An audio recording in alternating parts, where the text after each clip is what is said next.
Hey there, welcome to WOT Blitz World. Today, what we're going to look at is the ISU152 Russian Tier 8 tank destroyer. Now, this is the feared cannon that a lot of people have in Tier 7, 8, and even through to 9. You come up against one of these bad boys, and it's really going to make your day a new challenge completely. So, what we've got here is two gameplays that I'm going to run through and two different ways on how I play this tank. Um, it is a little bit different from what traditional people would tend to do in this tank.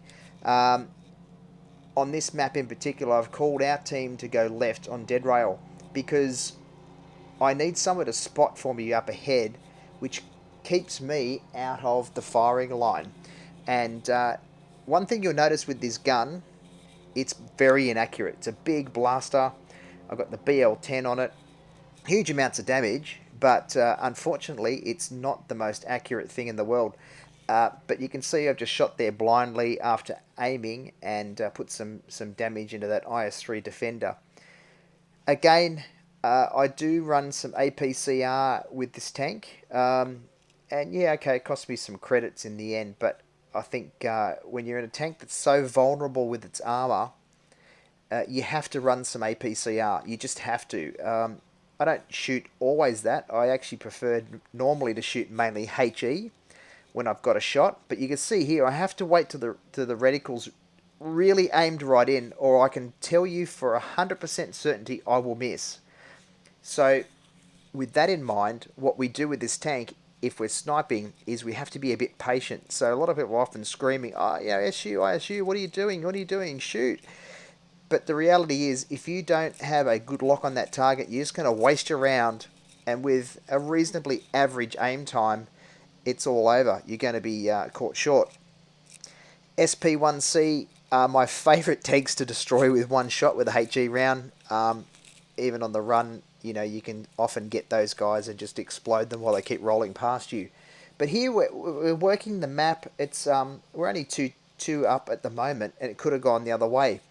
What I've just done though is I've just taken two of their fast tanks out of the match, the SP1C and the RU251. Straight away, that's put us on the offensive. And now you'll see I don't keep sitting there. A lot of people will just sit there in that position and just wait for a target to pop up, never coming out. I now go on the attack with this tank and actually play it quite aggressively because I've still got all my hit points left, so I can take a few rounds. And I know that if I get up close and personal with my HE round, I'm not going to miss. So that's one way to actually reduce your aim time issue, is get up close with this tank and blast away. It does massive amounts of damage. And when you're in this situation where at the moment we're up, we've got this IS3 who's doing some damage here as they do. Um, One of the best things that I can do here is actually come around the corner and distract him, which is the other thing that this tank will do. Everyone goes, oh dear, got to watch him, and they always focus on the ISU. Right now I can see over the top of this tank, it's another technique I like to do, is lift right up so you can see over the top. He shoots me here, he gets one into me, which is fine, but what I've done is I've distracted him. Not only is he shot off a round, but I've actually distracted him as well. I don't actually get to shoot the guy. Everyone else does it, but you can see he's still pointing at me. He wants the ISU, uh, and he's completely focused on me, so the rest of the team clean him up. And now, again, I've still got plenty of hit points. I even noted it there in the game there. Caused a bit of distraction for him, and it was his peril. But in all honesty, he had to take his eye, or he couldn't take his eye off me, I should say, because with the kind of gun that we've got, you can't overlook it. I can do that much damage in one hit. It's unbelievable.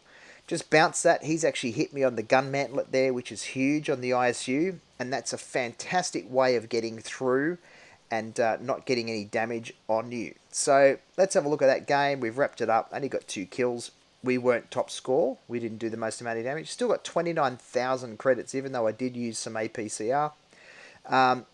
Sorry, we did do the most damage in that. But just to the right of the gun mantlet there, you'll see that's the vulnerable point, as is the sides and the back of the tank. You don't want to get hit in those areas in this thing. That's why you'll see the ISU sitting back sniping a lot, because most people with them are a little bit afraid of what happens if you get hit. Now we're looking through the guns here. The 122mm A19 was the worst gun on the range. 122mm D25 was marginally better. It's still not the absolute amazing dirt factor of the 152mm BL10. That, for my mind, is great. Obviously, the aim time's 2.7. I think it's closer to 4 seconds, in all honesty. But this tank here is a brilliant piece of gear. It actually moves well with the top tier engine, the top equipped engine and the top tracks. And it just, obviously with the big gun, it lets you down a little bit. So the 122 BL9S, that gun's not quite the same in terms of the amount of damage, the actual sheer firepower this thing has. So you literally got a tier 10 tank gun strapped to a tier 8. And now that we don't have 2+2 matching, you never come up against a tier 10 tank. So this is a very good piece of equipment to use, but you've got to play it smart. And this next match we're going to show you here on Rockfield is a classic example of how you can support the rest of your team. And actually, I don't high score on this match at all. I do a couple of kills, which you would expect from a tank destroyer.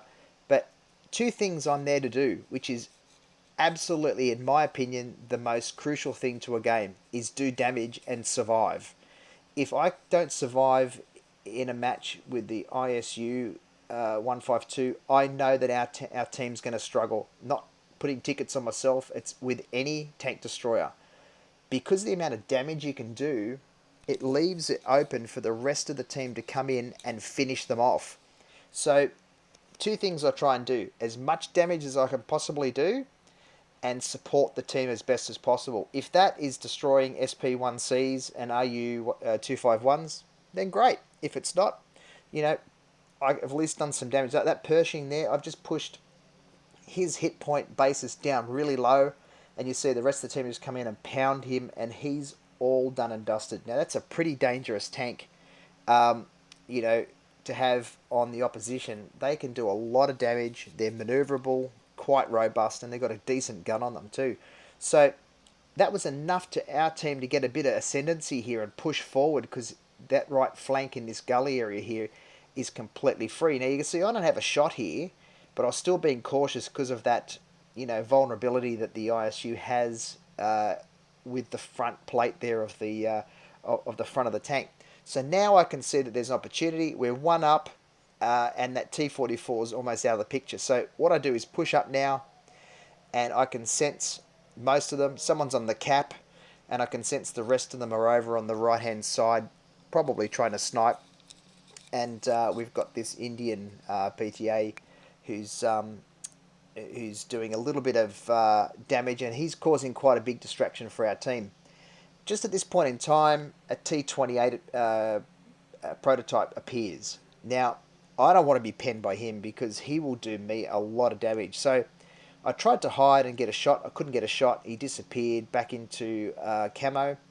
And it was really now important for us to defend the base, because that's a trap that a lot of people can do. They can focus on the enemy, forget the base is being captured, and it's all over. So you can see I'm using the maneuverability of this tank, which is nothing like an SU101 or anything like that, but it's got a better gun depression than an SU101. And have a look here. Takes a long aim time, but I can still do plenty of damage on that Tiger, and I lit him up. So we got a little bit of carry there because the HE was doing so much damage to him.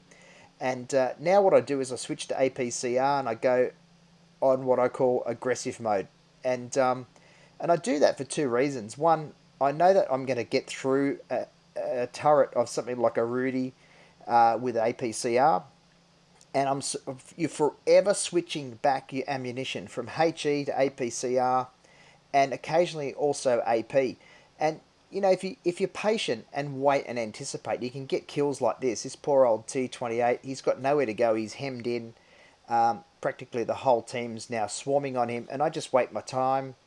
All I've got is a little area there and completely destroy him with the gun. So Play this in two different ways. You can be aggressive with it, but try and keep your hit points till the end of the match so you can come in and do maximum damage. And just try and take shots without being seen. Hope you enjoyed the ISU152. Hope to see you around the traps, and don't forget to subscribe.